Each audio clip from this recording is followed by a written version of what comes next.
सरलता भक्ति का प्रथम मार्ग है। एक आलसी लेकिन भोला भाला युवक था। आनंद दिन भर कोई काम नहीं करता, बस खाता ही रहता और सोता रहता। घर वालों ने कहा, चलो जाओ, निकलो घर से, कोई काम धाम करते नहीं हो, बस पड़े ही रहते हो। वह घर से निकलकर यूं ही भटकते हुए एक आश्रम पहुंचा। वहां उसने देखा कि एक गुरुजी हैं, उनके शिष्य कोई काम नहीं करते, बस मंदिर की पूजा करते हैं। उसने मन में सोचा, यह बढ़िया है, कोई काम धाम नहीं है, बस पूजा ही तो करना है।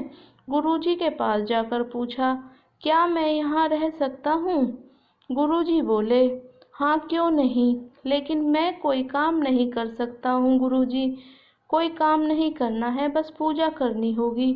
आनंद ने कहा, ठीक है, वह तो मैं कर लूँगा। अब आनंद महाराज आश्रम में रहने लगे। ना कोई काम ना कोई धाम, बस सारा दिन खाते रहो और प्रभु भक्ति में भजन गाते रहो। महीना भर हो गया। एक दिन आई एकादशी। उसने रसोई में जाकर देखा कि खाने की कोई तैयारी नहीं थी। उसने गुरुजी से पूछा, आज खाना नहीं बनेगा क्या? तो गुरुजी ने कहा, नहीं, आज तो एकादशी है, तुम्हारा भी उपवास है।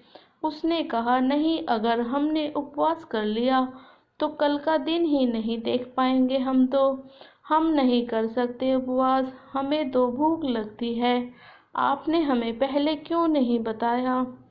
तो गुरुजी ने कहा, ठीक है, तुम ना करो उपवास, पर खाना भी तुम्हारे लिए कोई नहीं बनाएगा, तुम्हें खाना खुद ही बनाना होगा।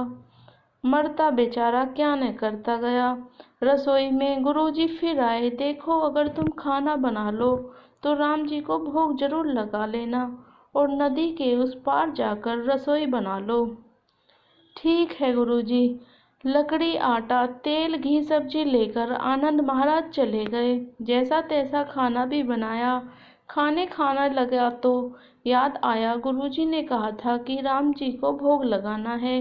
वह भजन गाने लगा, आओ मेरे राम जी भोग लगाओ जी, प्रभु राम आइए, श्री राम आइए, मेरे भोजन का भोग लगाइए।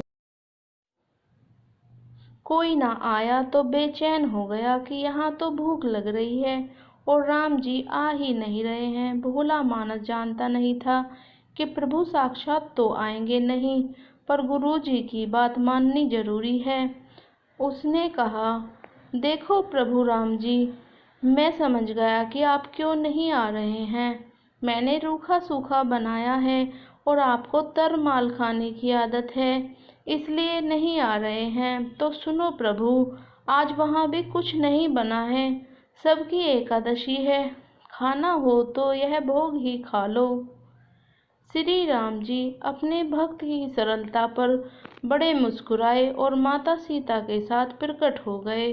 भक्त असमंजस में, गुरुजी ने तो कहा था कि राम जी आएंगे, पर यहाँ तो माता सीता भी आई हैं और मैंने तो भोजन बस 2 लोगों का बनाया है। चलो कोई बात नहीं, आज इन्हें ही खिला देते हैं। बोला, प्रभु मैं भूखा रह गया, लेकिन मुझे आप दोनों को देखकर बड़ा अच्छा लग रहा है। लेकिन अगली एकादशी पर ऐसा न करना, पहले बता देना कि कितने जन आ रहे हो, और हाँ, थोड़ा जल्दी आ जाना। राम जी उसकी बात पर बड़े मुदित हुए, प्रसाद ग्रहण करके चले गए। अगली एकादशी तक वह भोला मानस सब भूल गया। उसे लगा प्रभु ऐसे ही आते होंगे और प्रसाद ग्रहण करते होंगे। फिर एकादशी आई। गुरुजी से कहा, मैं चला अपना खाना बनाने, पर गुरुजी ने थोड़ा ज़्यादा अनाज लगेगा, वहाँ 2 लोग आते हैं। प्रभु की महिमा भी निराली है। भक्त के साथ कौतुक करने में उन्हें भी बड़ा मजा आता है। इस बार वे अपने भाई लक्ष्मण, भरत, शत्रुघ्न और हनुमान जी को लेकर आ गए। तो ये सबको देखकर तो भक्त को चक्कर आ गए।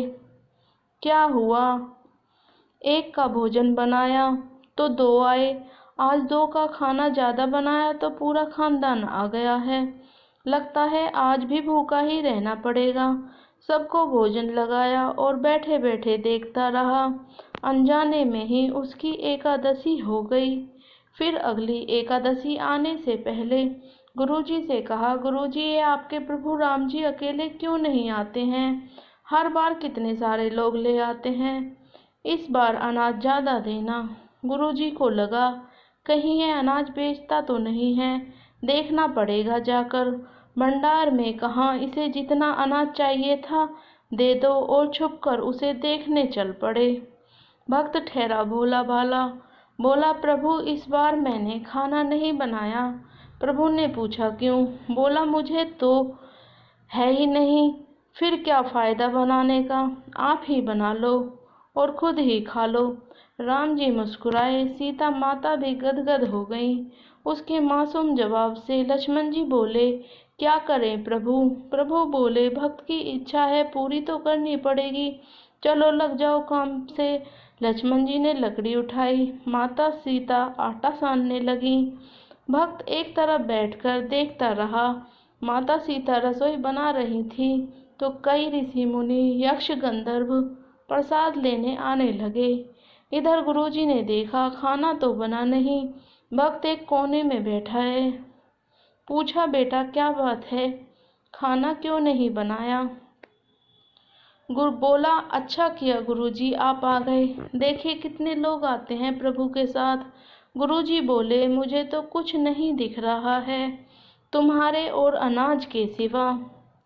भक्त ने माथा पकड़ लिया, एक तो इतनी मेहनत करवाते हैं प्रभु, भूखा भी रखते हैं और ऊपर से गुरुजी को भी नहीं दिख रहे हैं, यह और बड़ी मुसीबत है। प्रभु से कहा, आप गुरुजी को क्यों नहीं दिख रहे हैं? प्रभु बोले, मैं उन्हें नहीं देख सकता। बोला, क्यों? वे तो बड़े पंडित हैं, ज्ञानी हैं, विद्वान हैं, उन्हें तो बहुत कुछ आता है, उनको क्यों नहीं दिखते आप? प्रभु बोले, माना कि उनको सब आता है, पर वे सरल नहीं हैं तुम्हारी तरह, इसलिए उनको नहीं दिख सकता। आनंद ने गुरुजी से कहा, गुरुजी प्रभु कह रहे हैं आप सरल नहीं हैं, इसलिए आपको नहीं दिखेंगे।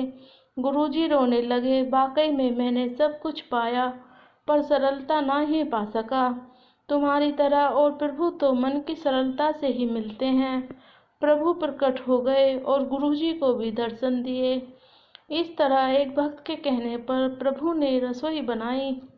तो अगर आपको हमारी कहानी पसंद आई हो तो चैनल को सब्सक्राइब और लाइक शेयर ज़रूर करें। साथ ही बेल का आइकन को प्रेस करें ताकि आपको हमारी नई नई कहानी सुनने को मिले।